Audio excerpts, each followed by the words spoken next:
Hey, what's going on YouTube? It's your man Soul here. Welcome back to the channel. Today we are doing the Holy Paladin talent build for Wrath of the Lich King Classic, but you already knew that because you know what it is when you click it. So without further ado, we're going to jump right in. I'm going to take a swig of this drink and we're going to jump in. Boom. First things first. So let me just start out by saying I am going to end up showing you two variations of the Holy Paladin build. The first one is just a generic build that you use day to day. The second one is really for if you have an abundance of paladins in your raid group. More specifically, like let's say maybe you might be running like double prot paladin and two holy paladins. The double prot thing may not be as common, but it's definitely commonplace to run two holy paladins. But if you have like two or three or whatever have you, if you just have more than one or more than two paladins in the group to provide the specific buffs, there's a secondary build for it. But let's jump on in. First things first. We're going to take Spiritual Focus. This is going to give you spell pushback protection for Flash of Light, Holy Light. Obviously, as a Holy Paladin, you're going to be hard casting those two spells a lot, so you want to have some spell protection. It's the same pushback that you get from the other healer abilities, so Spiritual Focus is definitely something you want to take. Over here, we have Seals of the Pure. This is going to increase the damage of your Seal of the Righteous, Vengeance, and Corruption, and their judgment effects by 3%, 15 if you max it out. Obviously, as a healer, we really don't care too much about damage output, so skip that. Down here, we have Unyielding Faith. It's going to reduce the duration of fear and disorient effects. Skip it, PvP.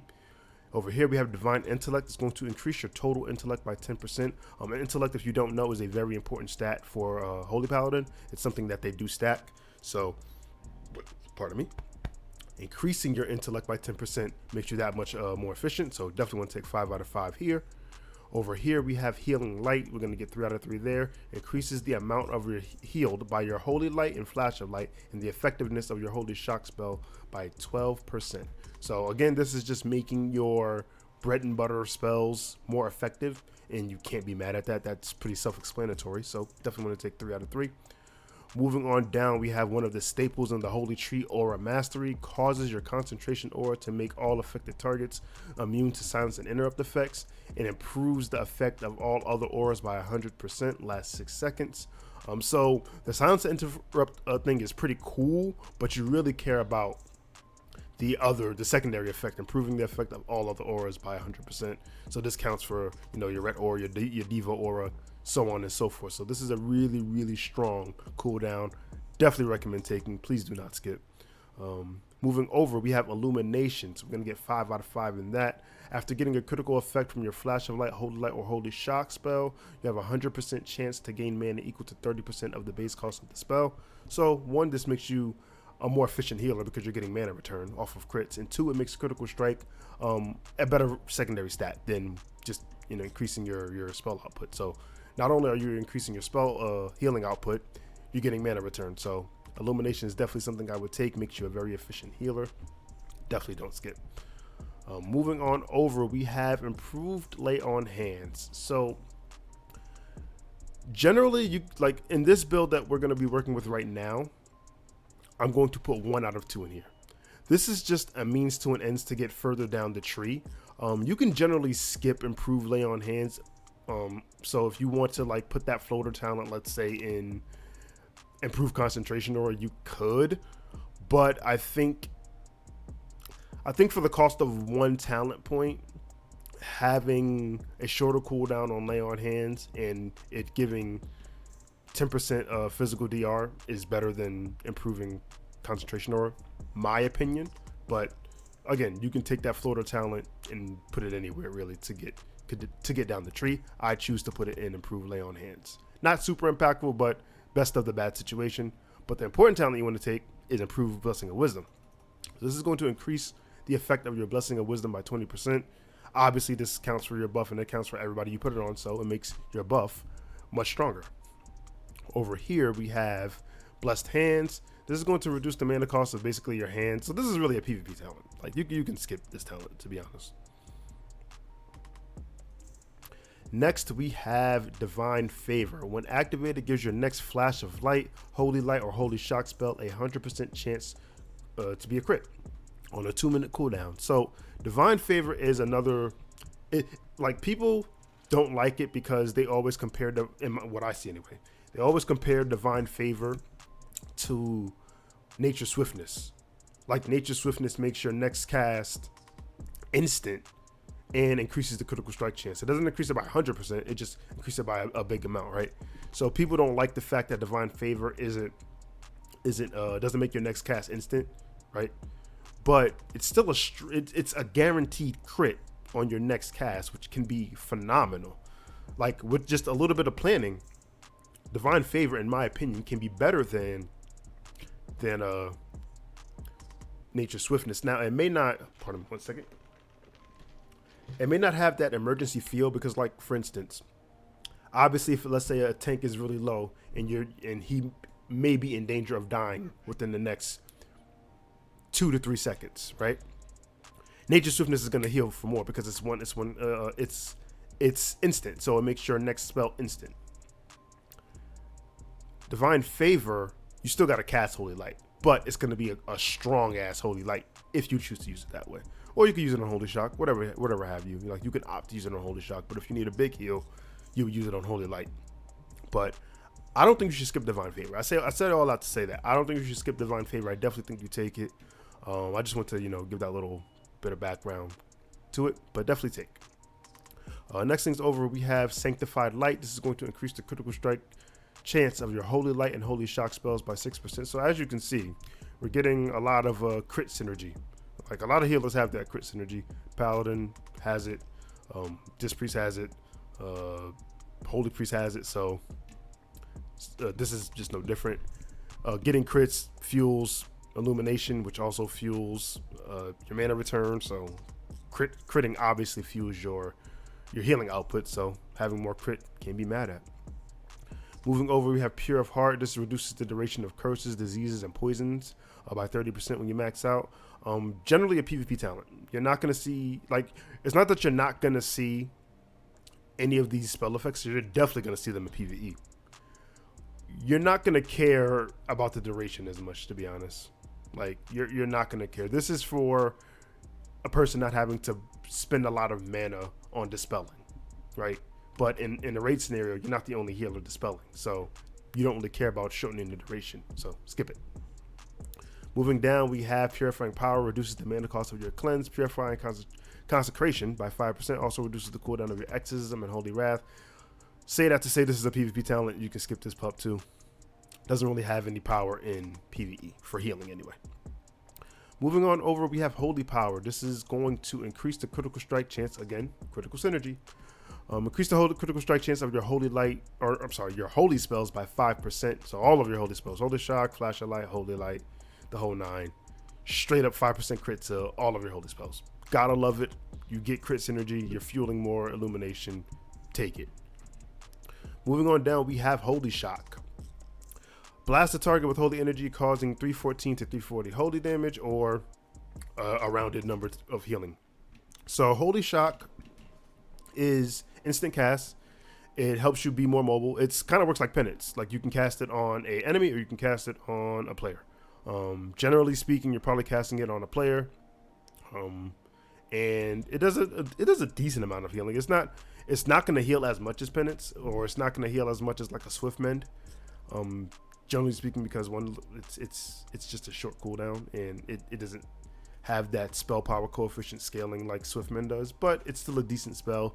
Definitely don't want to skip, because as you can see here, a lot of these spell talents are connected. So skipping one means you're locking yourself out of something. So definitely don't want to skip Holy Shock. Still a decent spell. Please take. Moving over here, we have Light's Grace. This is going to give your Holy Light spell a 100% chance to reduce the cast time of your next Holy Light spell by half a second. This effect lasts 15 seconds. This just allows you to get more Holy cast out. Holy Light obviously is a hard cast, so shortening the cooldown by half a second, really, really strong. Also, this isn't spell haste, but spell haste it happens to be a strong secondary stat for Paladins. This is just like a pseudo way of getting that, so definitely want to take Light's Grace. Moving over here, we have Blessed Life. So Blessed Life, I like to call it an optional talent because you could take it. So what it does is all attacks have a 4% chance to do 50% damage. Not a bad talent. However, 4% chance when there's going to be times where you're not taking damage all the time is pretty low. Even when you max it out, like if you want to max it out to 10%, right? Like a 10% chance to cause half damage is low, especially when you're not the target of damage anyway. Like, yeah, you're going to take some damage. Obviously, there's going to be raid wide damage. There's going to be dots and shit like that. But you're not a tank. You're not going to be taking damage all the time, right? So this is like a good floater talent. Like if you want to invest some talent points into it, me personally, I'm not necessarily mad at it, but I don't think the effect warrants using talent points on it, because it's not that. It's strong, but only if you're taking damage over and over and over, like in PvP. I feel like in PvP, yeah, definitely, this is a great talent. You're going to be a target in PvP. You're going to take a lot of damage in PvP, right? But in PvE, not so much. So maybe it's some weird strats where they have Holy Paladins turn on Righteous Fury and use healer threat to tank something. Maybe if that's your specific role, sure. But generally speaking, skippable PvP talent. Moving on, we have Holy Guidance. This is going to increase your spell power by 20% of your total intellect. Again, this is making intellect a much more favorable and useful stat to you. So just increasing the throughput of intellect. So definitely you want to take that. Over here we have spirit. Oh, Jesus Christ, what's all these misclicks? Spiritual Cleansing. Your cleanse spell has a 10% chance to increase the target's resistances to all disease, magic, and poison effects by 30%. So this, again, PvP talent. Not to say that it's a bad talent, because you do see disease, magic, and poison effects. However, though, like, what's a good way to put this? Generally speaking, in PvE, those effects aren't constantly reapplied. So that's why this is a PvP talent, because disease, magic, and poison effects are constantly reapplied. Like if you dispel something, 2 seconds later it can be put back up, and you dispel it again, and 2 seconds later it can be put back up. That doesn't really happen in PvE unless you're standing in something that you shouldn't be. Like unless you're standing in a void zone of some sort and just repeatedly getting a dot over and over and over. Generally speaking, someone doesn't repeatedly get the same debuff over and over and over and over again in rapid succession. So Sacred Cleansing, to me, PvP talent, skippable. Unless you have a specific job. You got a specific job, your raid says, hey, we need you to be the cleanse bot. Go ahead, go crazy, take it. But I'm skipping it. Moving on, we have Divine Illumination, another big cooldown in the Holy Tree. It's going to reduce the mana cost of all spells by 50% for 15 seconds. This is pretty self-explanatory. Halving the mana cost for 15 seconds is pretty big, especially when you combine it with like a cooldown or a trinket of some sort. So pretty big cooldown. Definitely don't want to skip. Should take. Moving over here, we have Judgments of the Pure. This is going to increase the damage of your Seal of Judgment by 25%, and your judgment spells increase your casting speed and melee haste by 15% for 1 minute. So obviously really don't care about the damage portion of this talent as a healer, but what we do care about is the casting speed. Like I said earlier, spell haste is a pretty decent secondary stat for Holy Paladin, so getting increased casting speeds is just going to strengthen you. It's going to help you get more Holy Lights and Flashlights out, obviously increasing your throughput, increasing the raid health. So Judgments of the Pure, I think you should take 5 out of 5. Moving on down, we have Enlightened Judgments. This increases the range of your Judgment of Light and Judgment of Wisdom spells by 30 yards and increases your chance to hit by 4%. So the chance to hit really is just so when you can judge something and it won't get resisted or it won't miss, obviously. So that's what the hit portion of that is for. But increasing the range of Judgment of Light and Wisdom by 30 yards is incredible. It lets you stay in proper positioning as a healer. Better, I guess, sure. Keeps you in better positioning, so you don't have to run into melee or get closer to the boss and potentially have a mechanic drop on you, and now it's in a not so ideal spot because you're trying to get in range to judgment the boss. So judgments, Enlightened Judgments, I definitely think you should grab. Why am I stuttering so much? Jesus. All right, definitely take Enlightened Judgments. Moving on, we have Infusion of Light. So your holy shot critical hits reduce the cast time of your next flash of light by 1.5 seconds or increase the critical strike chance of your next holy light by 20%. In addition, causes your flashlight to heal targets with Sacred Shield for an additional 100% over 12 seconds. So Infusion of Light is a pretty powerful buff. Obviously it affects 2 of your mainstay spells, giving them different buffs, but it allows you, it's kind of like Serendipity in the Holy Tree. It allows you to cater your heal, your next heal, to where it needs to be the most and for a really big effect. So Infusion of Light, definitely want to take, definitely do not skip. And the final talent point, we have the capstone, the legendary, I think that's not I don't think that's unfair to say, the legendary Beacon of Light. The target becomes a beacon of light to all members of your party or raid within 60 yards. Any heals you cast on that party or raid member will also heal the beacon for 100% of the amount healed. So what this means is, if you put Beacon of Light on the tank, and then you go and heal either yourself or someone else that's not that person with Beacon of Light, it will also heal the Beacon of Light person. So essentially, you're always healing 2 targets for the price of 1. 2 targets for the price of 1 GCD, right? Very, very powerful. It really makes Paladins the best or close to the best tank healer, depending on how you feel. Like, some people feel that Holy Paladin isn't the best tank healer. This priest is. I don't know. There are people out there like that. But in my opinion, Beacon of Light speaks for itself when it comes to tank healing or just 2 target healing, triage healing. Like, it's really powerful.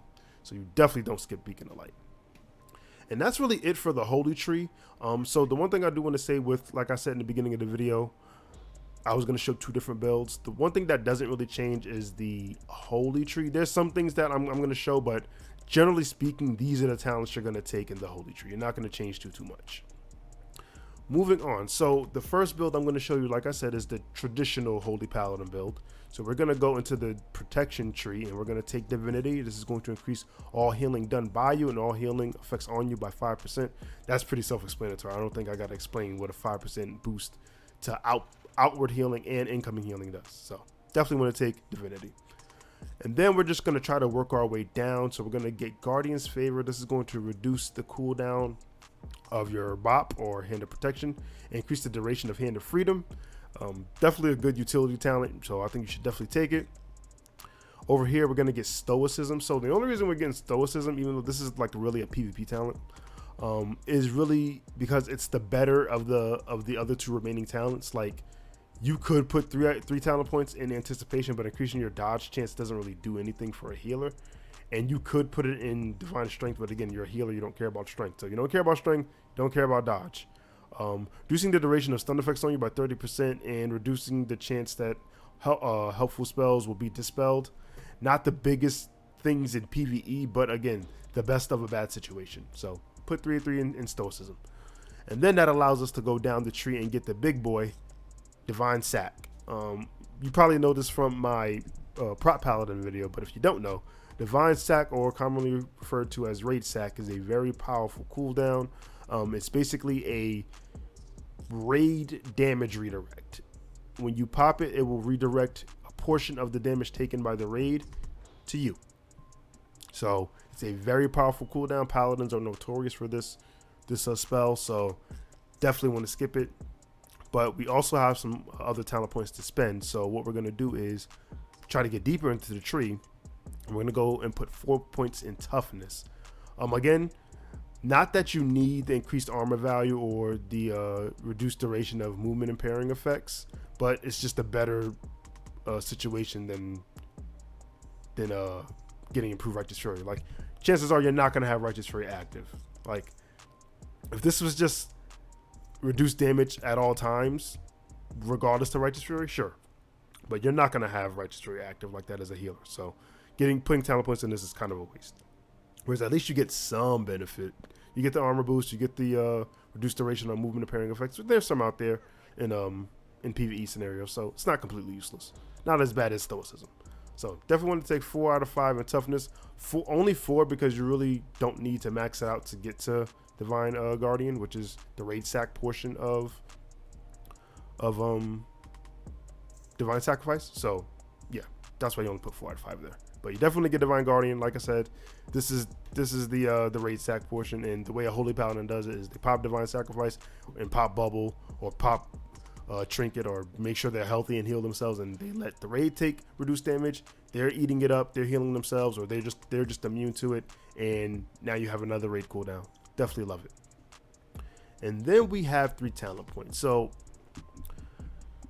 I've seen a lot of things with these last 3 talent points. So the first thing I think, I won't say is most common, but what I've seen come up the most, so I guess most common in my research maybe, is putting the last 3 in improved concentration aura.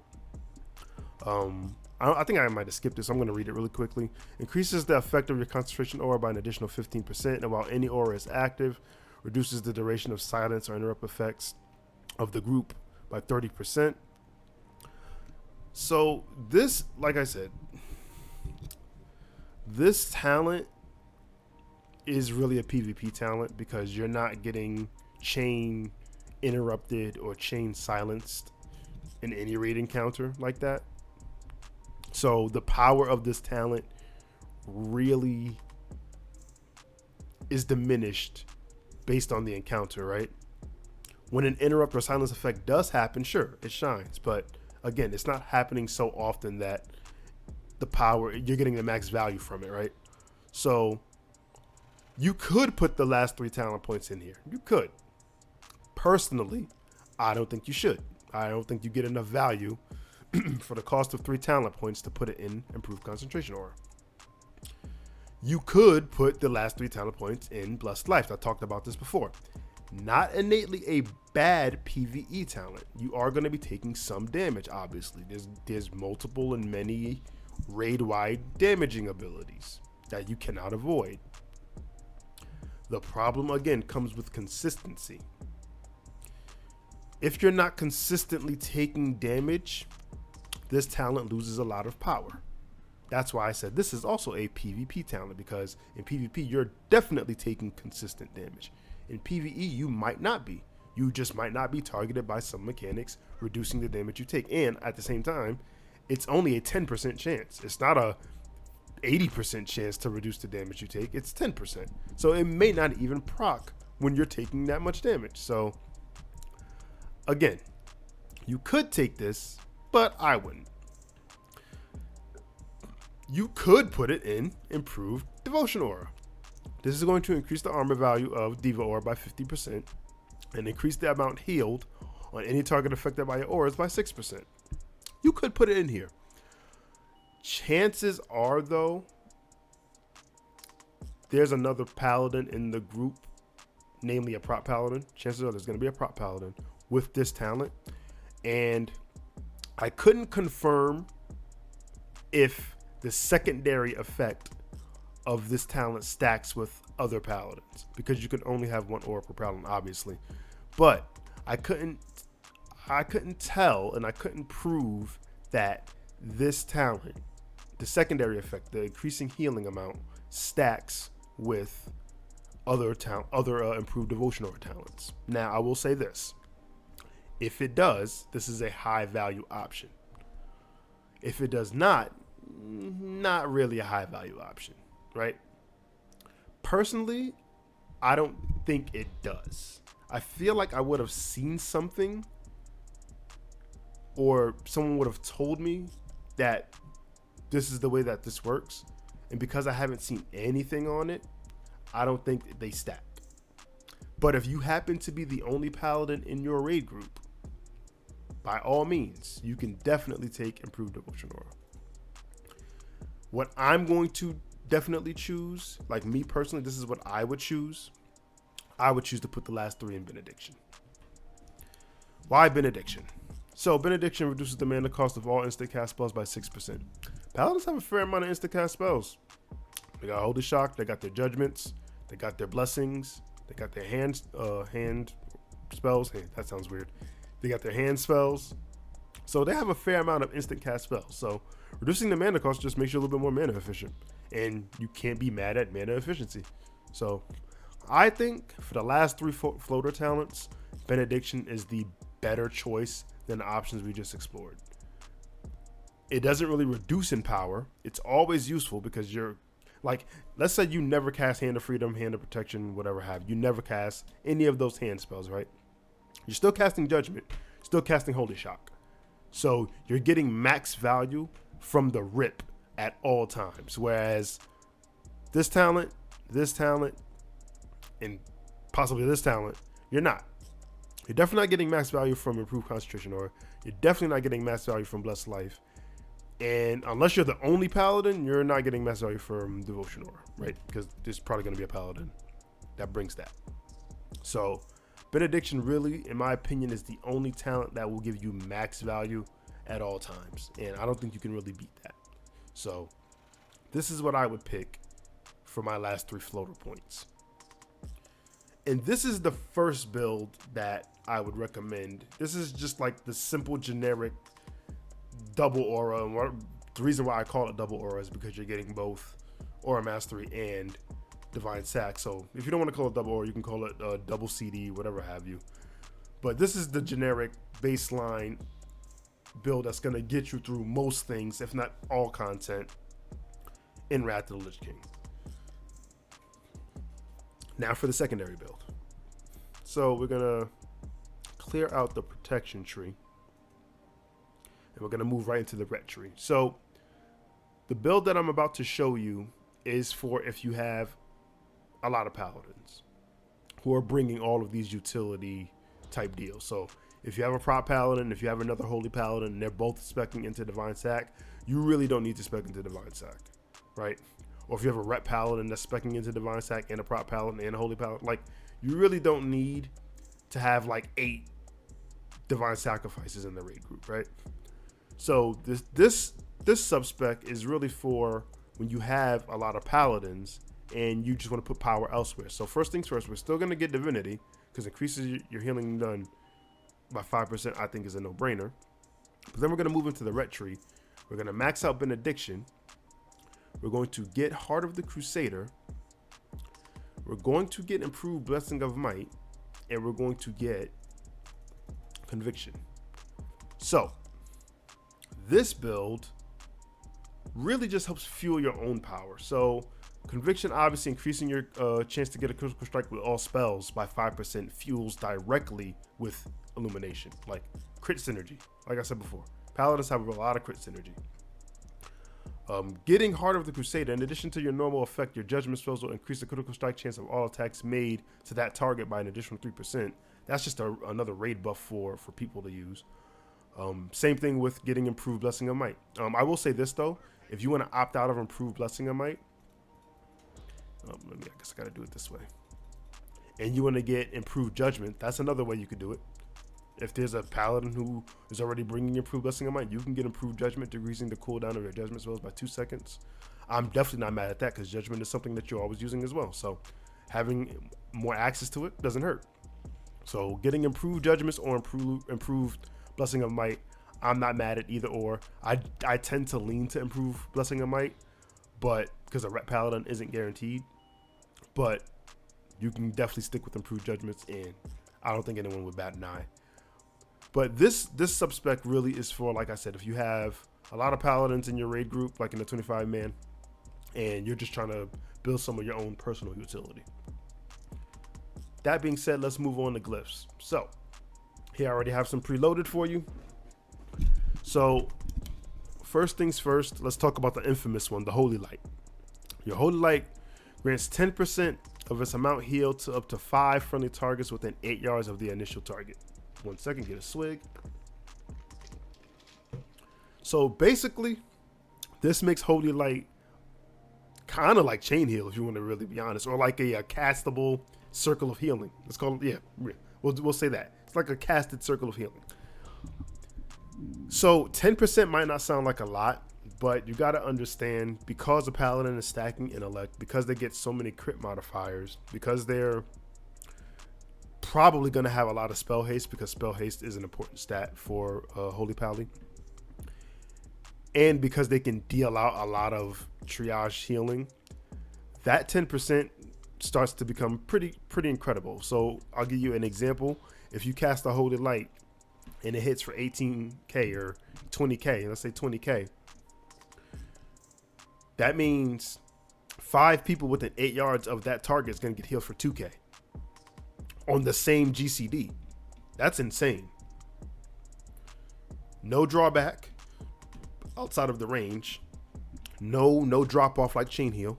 Just a straight up 10% of the spell. So when you modify that with the amount of intellect and crit that a paladin is carrying, this glyph can get really crazy. And really, it's the only way a paladin can group heal. Paladins don't have Light of Dawn yet. They don't have Holy Radiance yet. So this is really the only effective way to heal multiple targets with one GCD. And I think that's why it's so important, because this really, and probably that's why it's so strong, is because this really does allow you to become,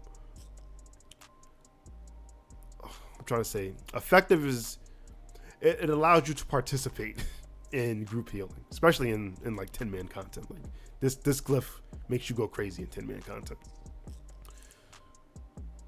The other two are very powerful. I would say near mandatory, but again, that's my opinion. So let's talk about it real quick. First, we have the Glyph of the Seal of Wisdom. While Seal of Wisdom is active, the cost of your healing spells is reduced by 5%. This is just a, you can read that and say this is cut and dry. 5% mana cost is great. Again, makes you more efficient at healing. You can't be mad at that. And the same thing can be said for Seal of Light. When Seal of Light is active, all healing spells is increased by 5%. This is directly going to fuel this. It's going to make you a better healer. So these 3 glyphs, maybe not mandatory, maybe Seal of Light. Seal of Light is probably the only one I would say you probably should have at all times. At all times. Some would say Seal of Light and Seal of Wisdom. I'm not mad at that, but these 3 are pretty important and pretty strong when used together. There is one more glyph I would like to mention. I'm going to opt out of Seal of Wisdom here, and I'm going to highlight the Glyph of Beacon of Light. Increases the duration of Beacon of Light by 30 seconds. So this just makes it so you don't have to refresh Beacon as often, right? So instead of it lasting 1 minute, it lasts 90 seconds. So really, it's impactful in the way of it allows you to fill GCDs more with healing spells instead of refreshing Beacon of Light. So that's the only other glyph I would say I would really look at as far as healing is concerned. But again, I think you use these 3 glyphs and you're going to be golden. You can fit Beacon of Light wherever you want it to be at, but you use these 3 glyphs, you're going to be golden and nothing will stop you. But that's really it, guys, for the Holy Paladin build. I had a really fun time making this video.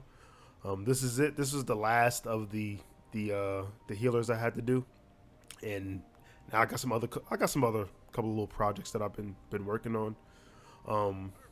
I'm not gonna jump into the DPS talent builds just yet. I'm still kind of fleshing out what I want to do with that. I'm trying to think of a different way to do it than just showing a talent build and going through it, because there's a lot of information when it comes to DPS, right? And there's a lot of nuance when it comes to certain specs. Not to say that there's no nuance in tanking or healing, but for tanking or healing builds, a lot of it is just straightforward.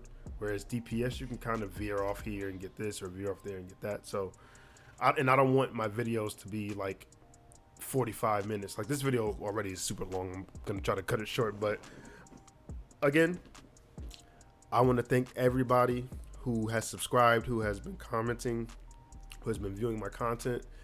I really appreciate it. I'm going to thank you every single video. So if you're tired of me thanking you, too fucking bad, because I'm going to keep thanking you, and I'm going to keep thanking everybody.